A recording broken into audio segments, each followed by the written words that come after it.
America రాజకీయాల్లో ప్రవాస భారతీయుల హవా కొనసాగుతోంది.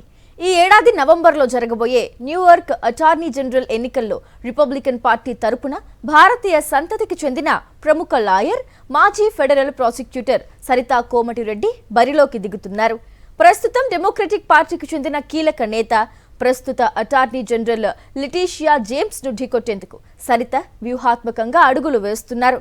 దేశవ్యాప్తంగా అందరి దృష్టిని ఆకర్షిస్తున్న ఈ న్యూయార్క్ లీగల్ బ్యాటిల్ పై మా స్పెషల్ రిపోర్ట్.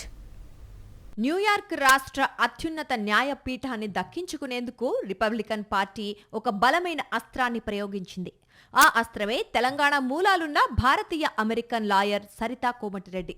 1980వ దశకంలో తెలంగాణ నుంచి అమెరికా వలస వెళ్లిన దంపతులకు మిస్సూరీలో జన్మించిన సరిత అక్కడ లా చదివి నేషనల్ సెక్యూరిటీ, కౌంటర్ టెర్రరిజం రంగాల్లో తిరుగులేని ప్రాసిక్యూటర్గా గుర్తింపు తెచ్చుకున్నారు. 9/11 ఉగ్రదాడుల సంఘటనే తనను న్యాయశాస్త్రం వైపు నడిపించిందని చెప్పే సరితా కోమటిరెడ్డి తన కెరీర్లో అల్ ఖైదా, ఐసిస్ వంటి అంతర్జాతీయ ఉగ్రవాద నెట్వర్క్లను, డ్రగ్ మాఫియాలను అణిచివేయటంలో కీలక పాత్ర పోషించారు.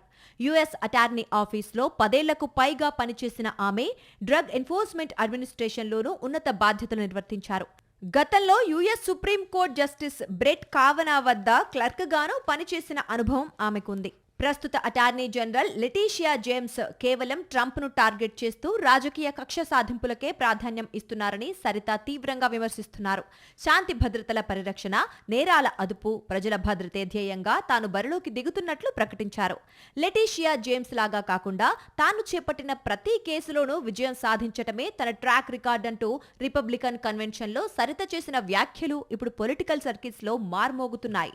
న్యూయార్క్లో డెమోక్రాట్లకు బలమైన ఓటు బ్యాంక్ ఉన్నప్పటికీ సరితకున్న క్లీన్ ఇమేజ్, నేరాలపై పోరాడే నైపుణ్యం మరియు భారతీయ అమెరికన్ కమ్యూనిటీ మద్దతు రిపబ్లికన్లకు కలిసి వస్తాయని విశ్లేషకులు భావిస్తున్నారు. Trump versus Letitia James legal war నేపథ్యంలో నవంబర్ 3న జరగబోయే ఈ అటార్నీ జనరల్ ఎన్నికల పోరు అత్యంత ఉత్కంఠను రేపుతోంది.